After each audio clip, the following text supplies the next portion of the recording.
اتنی عظیم ترین عبادت، مگر ایک وقت ایسا آتا ہے اللہ کہتا ہے اس کو چھوڑ دو، چھوڑ دو اس کو، رک جاؤ۔ کب ہوتا ہے؟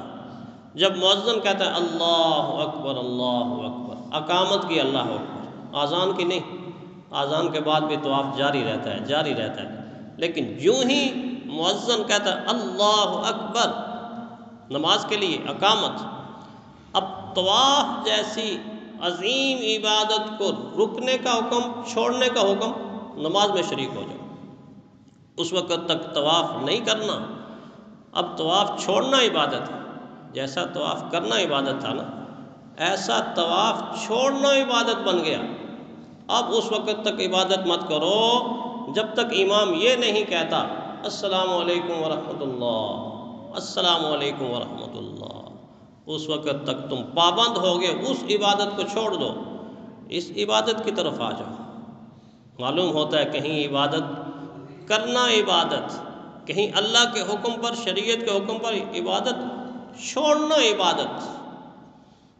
کعبہ پھر اللہ کی عظمتوں والا گھر، لیکن کوئی یہ نہ سمجھے کہ بس وہاں جا کر جس انسان نے کعبے کو چھاتی سے لگا لیا اور کعبے کی کنجی خوش قسمتی سے مل گئی، وہ اندر چلا گیا تو بس دنیا کا خوش قسمت انسان وہی۔ بے شک یہ خوش قسمتی ہے، خوش نصیبی ہے، لیکن کسی ملک کا حکمران، کسی ملک کا بادشاہ، کسی ملک کا وزیر اعظم، کسی ملک کا سربراہ اگر وہاں جا کر کعبے کے گرد گھوم رہا ہے، مگر اپنے ملک کا نظام یہ ہے کہ جب وہ کعبے کا طواف کر رہا ہے، عین اسی وقت اس کے ملک کے اندر غربت کی وجہ سے خودکشی ہو رہی ہے، تو وہ کعبے کا طواف نہیں کر رہا، وہ دوزخ کا طواف کر رہا ہے، وہ دوزخ کا طواف کر رہا ہے۔ وہ اپنے طور پر لوگوں میں نمائش کر رہا ہے کہ کعبے کی کنجی مجھے مل گئی، کعبے کی چابی مجھے مل گئی، اور میں کعبے کے اندر بھی گیا ہوں اور فلاں جگہ گیا ہوں۔ وہ کہیں پر نہیں گیا، وہ ان جگہوں کے اوپر گیا ہے کہ جہاں ابو جہل بھی بعض دفعہ جاتا تھا، وہ بھی گھومتا تھا، وہ بھی چکر لگاتا تھا۔ اس کی سب سے بڑی عبادت کیا تھی کہ اپنی رعایا اور اپنے پبلک کو دیکھے کہ کہیں میری کوتاہی کی وجہ سے کوئی جان تو نہیں جا رہی، کوئی خودکشی تو نہیں کر رہا، کہیں کوئی چوری تو نہیں کر رہا، تنگ آ کر ڈاکہ تو نہیں مار رہا۔ یہ اس چیز پہ خوش ہے کہ میں سب سے بڑی عبادت کر رہا ہوں۔ فرشتے کہتے تو سب سے بڑی حماقت کر رہا ہے، تیری سب سے بڑی عبادت یہ ہے کہ اپنی پبلک کا خیال رکھو، اپنی رعایا کا خیال رکھو، اپنے ماتحتوں کا خیال رکھو۔ حضرت عمر نے ویسے تو نہیں کہا تھا، حضرت عمر کتنا کعبے کا طواف کرتے تھے، کتنے حج کیے، کتنے عمرے کیے، کعبہ تو ان کے بالکل قریب تھا، حضور کا روضہ بالکل قریب تھا، لیکن اس کے باوجود کیوں فرمایا کہ فرات کے کنارے اگر ایک بکری کا بچہ بھی بھوکا مر گیا تو قیامت کے دن مجھ سے پوچھا جائے گا۔ حج ہوتے ہوئے، عمرے ہوتے ہوئے، نماز ہوتے ہوئے، یہ ساری کی ساری چیزیں ہوتے ہوئے مواخذہ ہوگا، پکڑ ہوگی۔ عبادت عام آدمی کی وہ ہے، لیکن سربراہ کی اصل عبادت یہ ہے کہ اپنی پبلک کا خیال رکھے، اپنی رعایا کا خیال رکھے، اپنے لوگوں کا خیال رکھے۔ لوگوں کا تو خود خون نچوڑ رہا ہے، لوگوں کے اوپر تو ظلم کر رہا ہے، لوگوں کا تو ان کو اس کو پرواہ کوئی نہیں، اور وہاں جا کے اگر مطاف کے اندر بیت اللہ کے سامنے 1000 رکعت بھی نفل پڑھ لیتا ہے، ہزاروں چکر بھی لگا لیتا ہے، قیامت کے دن یہ چکر ہی ہوں گے، طواف شمار نہیں ہوں گے، اس لیے کہ اصل عبادت اس نے چھوڑ دی، جو اصل عبادت اس کو کرنی چاہیے تھی۔ بعض مرتبہ دین چھوڑاتا ہے ان چیزوں کو۔ عام طور پہ ٹوپی پہننا سنت ہے، پگڑی پہننا سنت ہے، اکثر ہم نماز کے وقت بھی پہنتے ہیں، لیکن ایک وقت ایسا آتا ہے کہ دین کہتا ہے اتار دو ٹوپی، پگڑی اتارو، ٹوپی اتارو۔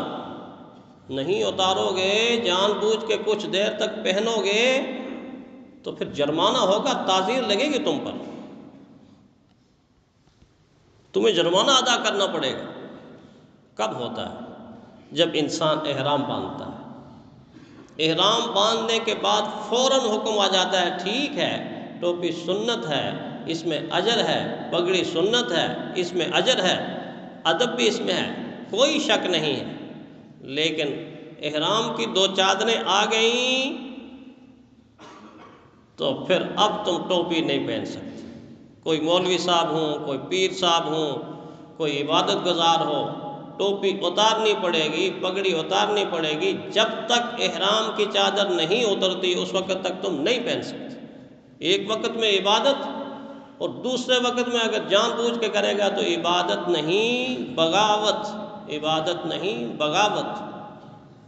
سارا سال نفلی روزے بڑا پسندیدہ عمل ہے، ہر مہینے میں حضور صلی اللہ علیہ وسلم کم از کم 3 روزے تو رکھتے تھے، پیر کا روزہ بھی رکھتے تھے، رکھے روزے، لیکن ایک وقت ایسا آئے گا جب شریعت متوجہ ہوگی، دین اہل ایمان کی طرف متوجہ ہوگا، فرمایا آج کے دن اگر نفلی روزہ بھی رکھا تو قیامت کے دن مجرم کی حیثیت سے اٹھائے جاؤ گے۔ شریعت نے منع کر دیا مت روزہ رکھو، آپ نہیں رکھتے وہ روزہ، کون سا؟ عیدین کے ایام، عید کے دن رکھتے روزہ؟ کیوں نہیں رکھتے؟ شریعت نے منع کر دیا۔ عید الفطر کے دن نہیں رکھنا، عید الاضحیٰ کے ان دنوں کے اندر روزہ نہیں رکھنا۔ کتنی بڑی عبادت ہے روزہ، کتنا بڑا عبادت ہے۔ فرمایا نہیں، اب مجھے یہ عبادت نہیں چاہیے، اب مجھے کھانے والی عبادت چاہیے، اس میں کھاؤ پیو، اللہ کا شکر ادا کرو۔ عام حالت کے اندر اگر کوئی انسان زمین کے اوپر تکبر کی چال چلتا ہے اور اکڑ اکڑ کر چلتا ہے تو دین اس کو کیا کہتا ہے؟ دین اس کو کہ وَلَا تَمْشِ فِي الْأَرْضِ مَرَحًا، دیکھ دیکھ دیکھ اللہ کی زمین پر اکڑ کر مت چل، تکبر کی چال مت چل، ایسا نہ کر، کیونکہ اللہ تکبر والنے والوں کو پسند نہیں کرتا۔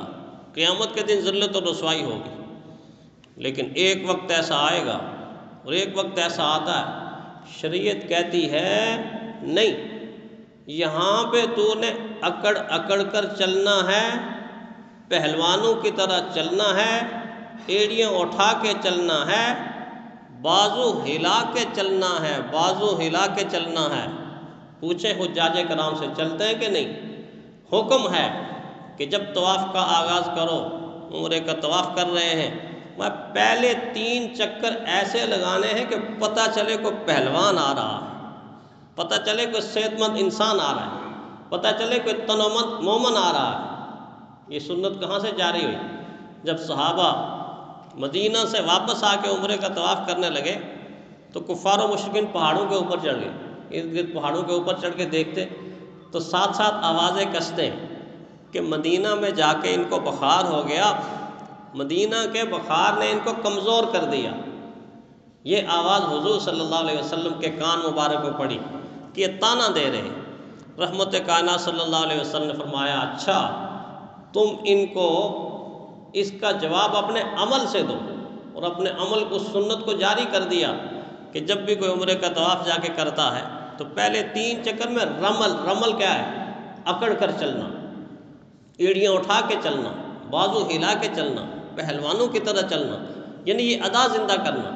اب دیکھ لیں عام حالت میں تکبر منع، لیکن وہاں اکڑ کر چلنا عبادت، شریعت اس کو عبادت قرار دے رہی۔ عام حالت کے اندر کوئی تسبیح پڑھتا ہے، کوئی ذکر کرتا ہے، کوئی تلاوت کرتا ہے تو کتنی بڑی عبادت ہے یہ، لیکن بعض موقعوں کے اندر اس عبادت کو چھوڑنا اتنا ہی ضروری ہوتا ہے جتنا کرنا ضروری ہوتا ہے۔ جہاد بہت بڑی عبادت ہے، اور اسلامی کمانڈر نے حکم دے دیا کہ جہاد کے لیے کھڑے ہو جاؤ، جہاد کے لیے نکل پڑو، انفروا فی سبیل اللہ، اللہ کی راہ میں کھڑے ہو جاؤ، اللہ کی راہ میں چل پڑو۔ اور اس وقت اگر کوئی انسان اپنے کمرے میں بیٹھ کے، علیحدہ بیٹھ کے، تو ہاتھ میں تسبیح لے کے کہتا ہے صلی اللہ علیہ وسلم، صلی اللہ علیہ وسلم، صلی اللہ علیہ، سب سے عظیم عبادت، سب سے اونچی عبادت، سب سے بلند ترین عبادت، درود شریف کی عبادت، جس عبادت سے باقی عبادات قبول ہوتی ہیں، اتنی اونچی عبادت پھر کہتا ہے سبحان اللہ الحمدللہ الحمدللہ، اس پہ لگا ہوا ہے۔ دین کہتا ہے نہیں، اس موقع کے اوپر تیری اتنی اونچی عبادت بھی مجھے قبول نہیں، خبردار چھوڑ دو اس عبادت کو، گھر سے نکلو، سب کچھ چھوڑ کے نکلو، فرض ہو چکا ہے، جہاد فرض ہو چکا ہے، اس فرض کی طرف نکلو، نکلتے ہوئے کرتے رہو، لیکن اس سے پہلی اتہی اختیار کر کے اگر تو ذکر کرتا ہے یا تلاوت کرتا ہے یا لمبے لمبے سجدے کرتا ہے یا تسبیح پھیرتا ہے، یہ ساری عبادات اس وقت تیری عبادت شمار نہیں ہوگی بلکہ بغاوت شمار ہوگی، بغاوت شمار ہوگی، اس لیے کہ اس وقت اس کو چھوڑنا ضروری ہے۔ کسی نے کہا کہ مسلح بیچ کر خنجر خرید ہے بے خبر صوفی، اس وقت تو صوفی بن گیا ہے، اس وقت صوفی نہیں بننا، اس وقت مجاہد بننا ہے۔ مسلح بیچ کر خنجر خرید ہے بے خبر صوفی، کہ اچانک ٹکرانے کو ہے تیری گدائی سے شہنشاہی۔ اب تو ظالم تیرے سر کے اوپر آ گیا ہے، اور ظالم سر کے اوپر آ کے للکار رہا ہے، پکار رہا ہے، تجھے بلا رہا ہو مقابلے کے لیے، اور رویہ ہمارا بھی کیا ہے؟ ظالم تو 1 سال سے زیادہ غزہ کے اندر پوری امت مسلمہ کو للکار رہا ہے، پکار رہا ہے، للکار رہا ہے، پکار رہا ہے، اور مسلمان سمجھتا ہے کہ بس مساجد کو آباد کر لوں گا، سبحان اللہ کہہ دوں گا، الحمدللہ کہہ دوں گا، اللہ اکبر کہہ لوں گا، سویا ہوا مسلمان، بڑا مواخذہ ہوگا، بڑی پکڑ ہوگی۔ ٹھیک ہے ہماری رسائی وہاں تک نہیں ہے، ہمیں اجازت وہاں تک نہیں ہے، ہمارا بس وہاں تک نہیں چلتا، لیکن جو بس چلنے والے، جن کا بس چلتا ہے، وہ بے بس کیوں نظر آتے ہیں؟ وہ بے بس کیوں نظر آتے ہیں؟ جب بس والے بے بس نظر آئیں تو سمجھ لو کہ یہ خود بے بس نہیں ہیں، یہ کسی کے اشارے کے اوپر بے بس ہیں۔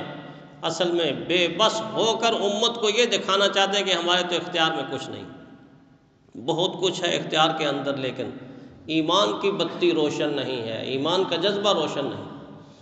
تو اعلان جہاد کے بعد پھر دوسری عبادات دوسرے درجے پر آ جاتی ہے، جہاد پہلے درجے کے اوپر آ جاتا ہے۔ تو بعض مرتبہ عبادت کرنا عبادت، اور بعض مرتبہ وہی عبادت چھوڑنا عبادت۔ کیا ضرورت ہے حاجی کو 1,00,000 نماز چھوڑنے کی؟ 1 نماز کعبے میں پڑھتا ہے تو 1,00,000 نمازوں کا ثواب ہوتا ہے کہ نہیں ہوتا؟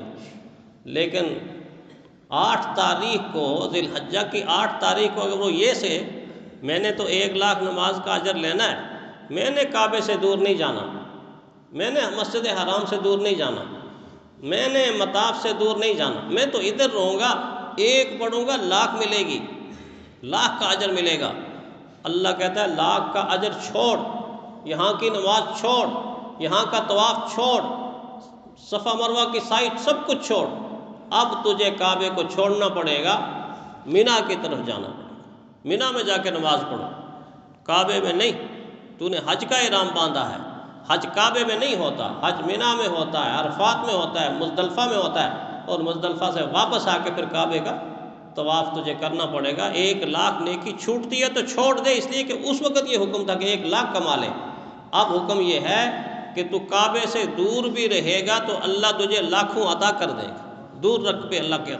تو کہنے کا مقصد یہ ہے کہ مومن کو سمجھنا چاہیے کہ کس وقت نیکی بنتی ہے، اور کس وقت وہی نیکی گناہ بن جاتا ہے، برائی بن جاتی ہے، بغاوت بن جاتی ہے۔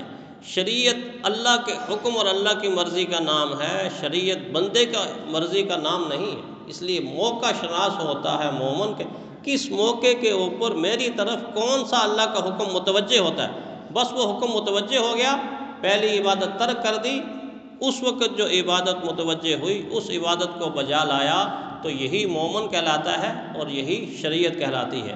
اللہ تعالی ہمیں ایسا ہی کرنے کی توفیق عطا فرمائے۔